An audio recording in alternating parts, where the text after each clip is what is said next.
नुकताच आपल्याला आकाशात सुपरमून दिसला यावर्षीचा सगळ्यात मोठा. आणि माझ्यासारखेच तुम्ही सुद्धा या सुपरमूनचे तुमच्या मोबाईल कॅमेऱ्याने फोटो वगैरे काढले असतील आणि तुमच्या सोशल मीडियावरती शेअर वगैरे केले असतील, बरोबर ना? वेल, तुम्ही एक ऑब्झर्व केलं आहे का? आपण चंद्राचे, मूनचे जेव्हा फोटो काढतो आणि ते शेअर करतो, तर आपल्याला असे कमेंट्स मिळतात, ओ फोटो एवढा चांगला आला नाही आहे, चंद्राची ब्युटी कॅप्चर झालेली नाही आहे या फोटोमध्ये नीट, बरोबर ना?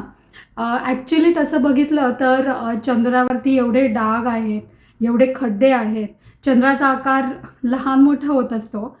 पण तरीसुद्धा आपण काय म्हणतो की चंद्राची ब्युटी याच्यामध्ये कॅप्चर झालेली नाही आहे.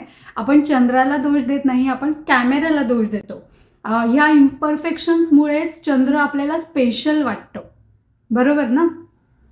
सो नेक्स्ट टाईम जेव्हा केव्हाही तुम्हाला तुमच्याबद्दल काही डाऊट निर्माण होईल, आपण कुठेतरी कमी पडतोय, आपल्या हातनं ह्या चुका होत आहेत, समोरच्याला काय वाटेल असा विचार येईल ना, तेव्हा हा डाऊट मनातनं पूर्ण काढायचा. हा विचार करायचा, ह्या इम्परफेक्शन्समुळेच आपण परफेक्ट आहोत. चूक आपली नाही आहे, समोरच्याचा कॅमेराच आपली ब्युटी कॅप्चर करू शकत नाही आहे. बघा, विचार करा. हा व्हिडिओ आवडला असेल तर लाईक, शेअर आणि सबस्क्राईब करायला विसरू नका.